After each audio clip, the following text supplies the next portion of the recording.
Good morning, I'm Ashley James from Good Morning Maryland. Thank you so much for tuning in on Facebook Live. With us, we have Dr. Mary Louise Collins, the Director of Pediatric Ophthalmology at GBMC. Thank you so much for joining us. So we're talking about children and eye health today. It's an important topic and we want you to be involved. So jump on Facebook, ask any questions. I'll ask them to Dr. Collins, and we'll get all your questions taken care of today. A lot of people wrote in questions beforehand, so we'll start with some of those. But beforehand, I want to give a big shout out to the American Red Cross Blood Drive going on at GBMC today. Appointments are still available if you want to head over. Are you going to go? Okay. I'll be there later. All right. So shout out to you guys. Hope everything's going well over there. And yeah, appointments are still available. All right, so let's jump right into things. Talking about children, eye health. School is right around the corner. I know kids don't want to hear if they're in the background listening to this Facebook Live, but for parents, we had a parent write in, does my child need an eye exam before starting school? That's a great question. And I believe that all children should have a vision screening before they start school, for sure. The earlier the better. Vision screenings can and should be done starting about age 3 for formal vision screenings. And parents should really be asking their pediatricians at their well child checkup whether or not their child needs a vision screening. And multiple vision screenings are great for children because it allows repeated attempts to check their vision and to catch problems early, because early intervention is key. Like a lot of health problems, it's great to catch things early. Yeah. So, you know, we talked about it a few minutes ago, but do you feel like this is an area that parents maybe aren't as focused on as some other areas? You know, you get your kids the physical before school, but, you know, maybe looking at the eyes isn't a first priority? I think that's true. There's clear evidence that not all children get a vision screening. In fact, there was a study several years ago that showed only about 30% of children get a vision screening before they start school. We in Maryland are fortunate that we have actually a state law that mandates that children are screened at school, at entry to school, and then again in first grade, and then again in 8th grade.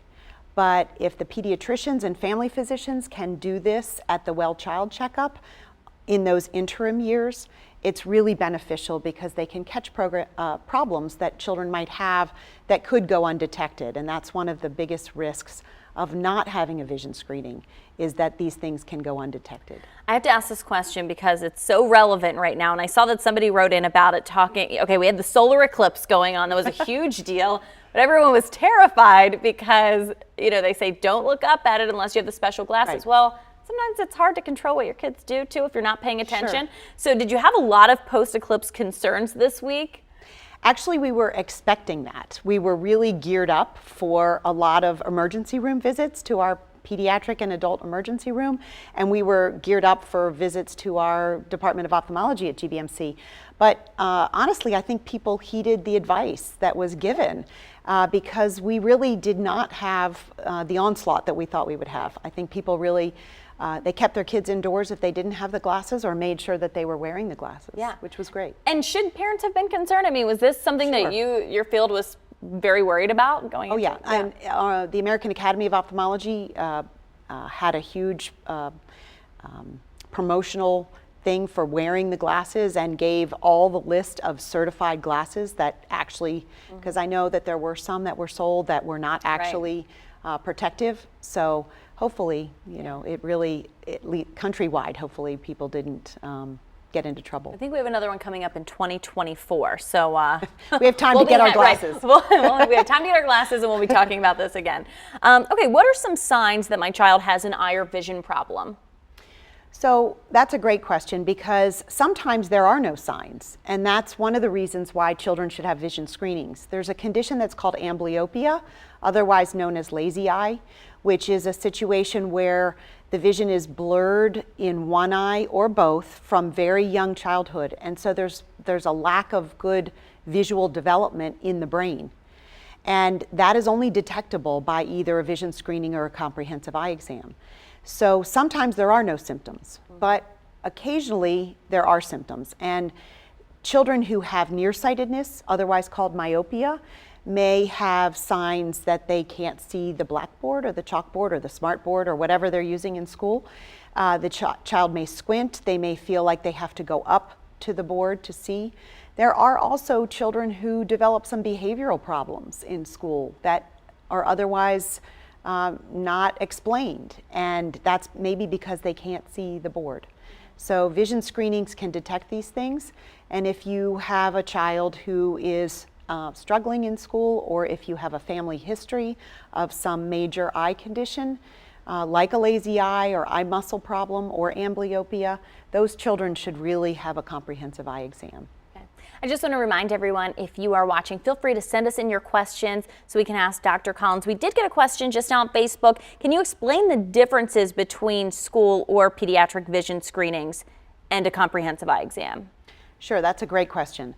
The vision screenings that are done by the state in all public schools and some private schools in Maryland are done to detect basically two major things: reduced vision in one or both eyes, and a problem that is a medical eye condition that causes reduced vision that could be, if left untreated, not treatable as the child gets older. And those are very useful, but it's really just a vision test in most cases. Some of the vision screenings also include tests of depth perception and tests of color vision. A comprehensive eye exam is used to make a diagnosis. So a child comes in with some symptoms, or a child may have failed a vision screening, and then they get referred to either a pediatric ophthalmologist or another eye care provider who is comfortable and skilled with the examination of young children. And in that comprehensive eye exam, we do lots of other tests. We look at the medical health of the eye using instruments like a slit lamp and an ophthalmoscope to look at the back of the eye. We look at the retina, the optic nerve. And one of the most important things we do in a comprehensive eye exam for children is to do what's called a cycloplegic refraction. That's a big term. But it basically means that we're checking the child for glasses. Okay. And some parents may wonder whether young children who can't read an eye chart or are pre-verbal, how can we really tell if they need glasses? We have special instruments that we use to tell exactly what glasses your child needs. And we do this test on all children that we see from preemies all the way up to teenagers. And so we can be very skilled at making the diagnosis of what a child needs in glasses and then prescribing the right glasses, even if the child can't participate. Gotcha. We had another question written in talking about sports. So their child plays sports. What should I know about protecting my child's eyes when he or she is playing? That's another great question. I am a big fan of protective eyewear for sports. As most people in Baltimore know, because it's a big lacrosse town, girls lacrosse has now mandated that all girls wear the cages to protect their eyes when they're playing. Girls who need prescription glasses can wear sports goggles instead of those cages, or you can wear glasses underneath them.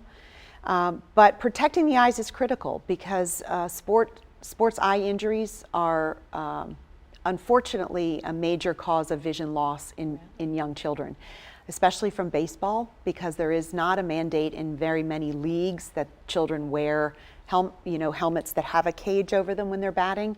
And we all have, many of us have seen what happens when kids begin pitching. It's not exactly right on target. Right?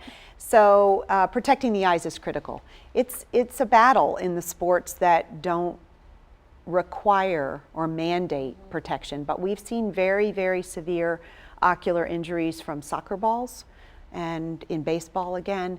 It's less common in the sports that require helmets, like football and lacrosse. And so what is it, just somebody getting hit with a ball in their eye, and then that can cause the ball, a finger damage? When you think about basketball, arms and hands are all over the place, and kids get poked in the eye.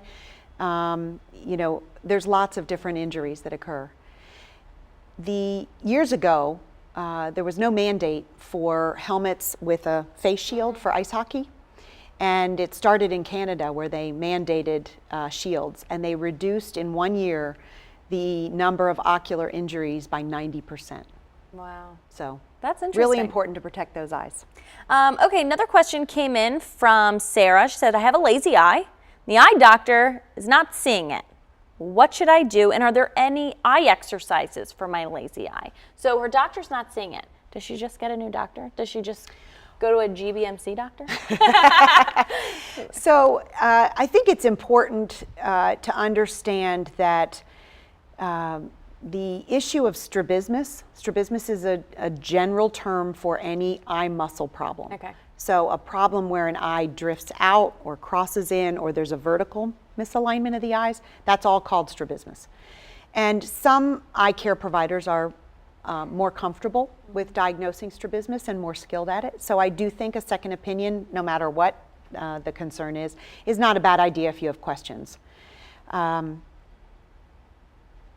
was a second part of that question. So what are some eye exercises? Are there any eye exercises. exercises for lazy eye? So there are very few eye misalignment conditions or lazy eye that actually benefit from eye exercises. There is one particular condition that we treat with eye muscle exercises, and that's called convergence insufficiency. Another big term. Basically, it means that when a person is looking at something up close, their eye tends to drift out. It's pretty uncommon to have symptomatic convergence insufficiency, so for most lazy eyes, it's not a matter of eye exercises, but it's critically important, especially for young children. If a parent is seeing an eye drift or an eye cross, critically important in getting that child to a pediatric ophthalmologist as early as possible, because amblyopia or damage to the binocular visual system can occur very quickly. Mm-hmm. So critical to pursue that if you're seeing that in your child. Amy wrote into us on Facebook. She says, my son was a 20-week preemie and has been wearing glasses since he was 2 years old. He had a little change to his prescription over the years, and he's now 12 years old. At what age can he stop seeing the pediatric eye doctor and move on to a regular eye doctor? Good question. The pediatric ophthalmologists typically see children from prematurity all the way up to the teenagers. The answer to her question is a little complex, because premature babies are at risk for significant ocular problems, including something called retinopathy of prematurity, which is something that affects the retina, which is the back part of the eye that's sort of like, we used to say, like the film in a camera that takes the picture and sends it to the brain. And so if her child had retinal problems in prematurity, then you really should see an ophthalmologist who's skilled at examining the retina for the rest of that person's life. But if it is simply a glasses issue, then in the teenage years, they probably don't need to see a pediatric ophthalmologist. Okay.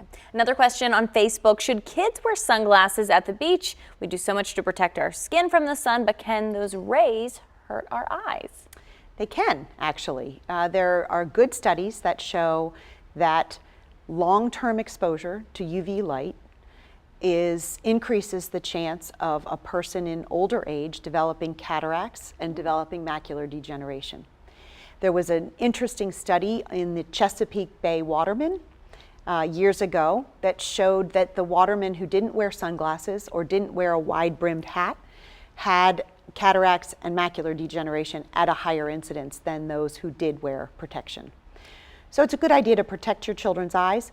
Some kids really, especially those children that have sensitivities or they're sensorily, they don't like things around their face, it's a tough one. So I don't think you have to necessarily go to the mat with your child about it, but if you can get them to wear them and they like them, it's a good thing. Just make sure it protects from all UV, because there are cheaper models of sunglasses that don't protect fully from UV exposure, and when you're not protected fully, it's actually worse than Yeah, that was going to be my next question. I mean, how do you pick a sunglasses? I mean, because there's a lot of cheap ones out there, and they tend to be the ones you want to get, especially for kids, because, you know, they can lose them or drop them, break them. So Yeah, you just have to look for what it says that it protects against all UV rays? Yes, UVA and UVB. And, you know, if you want to also have them as protective glasses, like we talked about with the sports glasses, that they can be a little bit more expensive, but they're made with polycarbonate lenses, which actually are very, you know, shatterproof and protective as well. Okay, let's see, we have another question. I grew up with eye muscle problems. Is that something my child will inherit? Strabismus, eye muscle problems, can be genetic. It can be inherited. We see that very commonly. We see it commonly enough that the recommendation from the American Academy of Ophthalmology and the American Association for Pediatric Ophthalmology does recommend that any child whose first-degree relative had strabismus or amblyopia, lazy eye, or eye muscle problems, have a comprehensive eye exam in young childhood. Do you see that having eye muscle problems in children affects other parts of their lives as well? You know, it's obviously something that you can see and that other children can see. Is that something that affects them, you know, on a deeper level? We are just starting to really study this. And the evidence shows that younger children under the age of 6, there's no real social stigma in the preschool or kindergarten classroom with a crossed eye or a lazy eye. But as that child gets older, after about the age of 6 or 7, it's clear that the psychosocial interactions of those kids are affected. And I see that in my practice all the time with teenagers who you know, had well-treated strabismus as young children, and then it recurs when they're a teenager, and they're very bothered by it. And they appreciate so much having it corrected, either surgically or in some cases, the children, if they wear glasses, it can make a difference for their eye muscle problem. Okay, my young teen has glasses, wants to change over to contacts. At what age do you recommend doing So I tell families that there is no age cutoff. We use contact lenses in babies who have had cataracts removed. We use contact lenses throughout their childhood. But for cosmetic reasons, contact lenses really shouldn't be used in young children. We should wait until, usually in my practice anyway, we wait until around middle school, 11 or 12 years old. But there are some 9 or 10-year-olds who have successfully done contact lenses and are responsible enough to take care of them. There are some 16-year-olds who I won't put in contact lenses because I talk to the parents about it and they say, you know, they're not responsible. There's some adults who probably aren't responsible. There are many adults who are not responsible. And the problem is it's so tempting to sleep in them. It's so tempting to swim in them. And you really shouldn't do either because the chance of infection is so much greater if you sleep in your contact lenses or swim in them. And if the hygiene is poor, it's really bad. We think about it, you're putting a foreign body on top of your eye. So you have to make sure it's clean and the contact lens is taken care of properly. Another question, and I'm sure you get this a lot with all the technology that's out there. Does tablet and smartphone usage affect children's eyesight? What is the amount of time that they should be limited to per day? We do get that question a lot as the child sitting in the office on the tablet. Right. So we understand kids, you know, kids want to use devices, and it's helpful to parents under certain circumstances too, especially a stressful situation. But the American Academy of Pediatrics recommends that under the age of 1, there should be no screen time for children. Under the age of 2, it should be less than an hour a day. And after age 2, total screen time should be less than 2 hours a day for all kids. Now, we understand that schools are using computers and tablets for schoolwork. So I think we have to take away a little bit of that. We're really talking about the gaming and the messaging and things like that. Now, having said that, what I typically tell parents is there's no evidence that this hurts the child's eyes. You can certainly develop eye strain and fatigue and headaches from excess screen time, but it clearly affects brain development. So having a young child on a device all the time certainly alters all of those nerve connections that are going on, and kids need to be doing other things. Okay. Good advice for parents. Another question on Facebook. Many say their child sees perfectly well or that they have 20/20 vision. Regardless, should parents make an appointment for their child to have an eye exam? I think that if children aren't getting a vision screening, they should have an eye exam.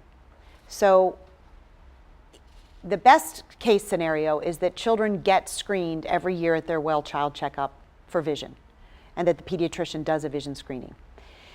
If they're 20/20 in that vision screening, in each eye, so you have to make sure that each eye is covered, and we use in our office, this is just an example of glasses that we use that can occlude one eye. Okay. You have to watch. You can't have a child cover one eye with their hand when they're doing the vision screening, because they peek. They want to please. They want to Right. get the letters right. Okay. And so it's important that young children are tested properly. But if they get a vision screening and they're 20/20 in each eye, they probably don't need a comprehensive eye exam unless they fall into that other category of having a significant family history, or the parent is seeing something, or they're struggling in school.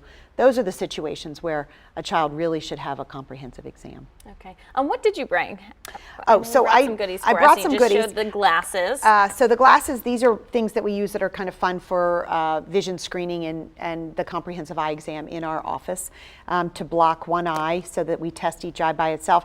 But one of the things I wanted to point out is that just because your child doesn't know their letters or their ABCs yet, they can still be they can still undergo a vision screening effectively. We have a matching game we play with letters, and so the child holds this card in their lap, and then the examiner points to one of the letters on the screen here, and the child can match it. And we can also do that for the youngest children with pictures, as you can see here. So we have the matching card for the pictures, and the child holds the card in their lap and just points to or names the object that the examiner is pointing to. Okay. So this is how we screen children who are pre-verbal or don't know all their letters. Well, that makes sense. Okay. Another question that just came in I want to get to. My grandchild was recently diagnosed with keratoconus. Did I say that right? You did. Okay, good. A disease we had never heard of. And since the diagnosis last month, I've been reading all that I could find on the disease, and I'm afraid because nothing positive as it starts to progress is what she's saying she found. Are there any medical advances being made? And I guess if you could explain what that is to people first who have never heard of it. So keratoconus is not an incredibly common ocular condition in young children, but it can be a debilitating corneal disease. So the cornea, I can show you on the little model here, the cornea is this front dome-shaped surface. I don't know if you can see. Yeah. So the cornea is this front dome-shaped surface. That's the surface that the contact lens sits on. And normally, if a person does not have any astigmatism, and if they have just a normally shaped cornea, it's sort of this typical dome shape that's very symmetric in thickness. Keratoconus is named because kerato is the cornea, and cone is that the cornea becomes cone-shaped. So it becomes thin in certain areas, and it elongates in other areas. And so it can distort the vision, and it can cause long-term vision problems, and some patients need corneal transplant surgery for that long-term. Recently, like just in the last 6 months or so, the FDA approved something called corneal cross-linking, which is a positive and does provide lots of hope for patients with keratoconus. If the disease gets to a certain point, then patients should have a consultation with a cornea specialist for evaluation for keratoconus. And interestingly, it's one of the few devices that I know of in ophthalmology that has been approved for children under 18. So it's approved down to age 14. So teenagers with keratoconus can benefit from this technology and preserve the vision. Yeah. Okay, interesting. Yeah, and I know that they had many follow-up questions on that. You know, it's important to see your doctor. Yes. For so many specific questions, and they wanted to know, does it always spread to the other eye? That was one of the the question? So spread, no, but is it bilateral in a lot of cases? Yes. Okay. It does affect both eyes in a lot of cases. Gotcha. Another question that just came in on Facebook: why shouldn't you shower with contact lenses in? So showering versus bathing versus swimming are sort of a spectrum of things that maybe you should or shouldn't do. Okay.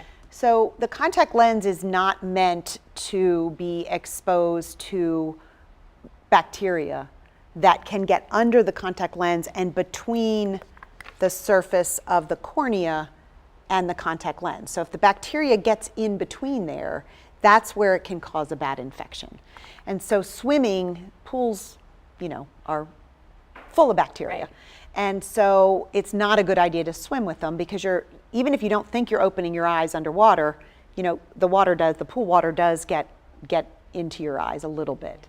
And so the same is true with a shower. I mean, it's not nearly as dangerous to shower with your contact lenses as it is to swim with your contact lenses. Obviously, if you get soap in your eyes or shampoo and it gets between the contact lens and the cornea, it can cause some discomfort and some abrasion of the cornea. Okay, any last minute tips that you can give to parents out there, things you see in your practice that you want to just say, okay, do this or don't do this, Sure. What you see most? I think the most important advice that I would give is that if you are concerned about anything about your child's vision, don't wait. Have your child have a comprehensive eye exam by an eye care provider who's comfortable and skilled in the examination of young children.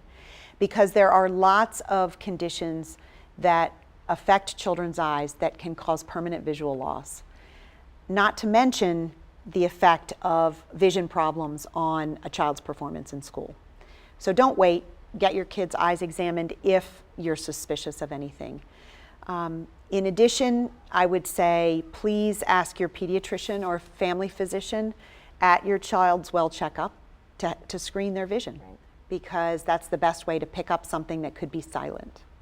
Well, very good. Well, thank you so much for joining us. Thank This was a you. great It's fun. conversation. And you can still take part in this Facebook Live. If you have any questions, just get on. GBMC is great at getting back to you. We want to thank you so much for joining us. We'll see you back here on Good Morning Maryland starting at 4:30 tomorrow. Have a great day.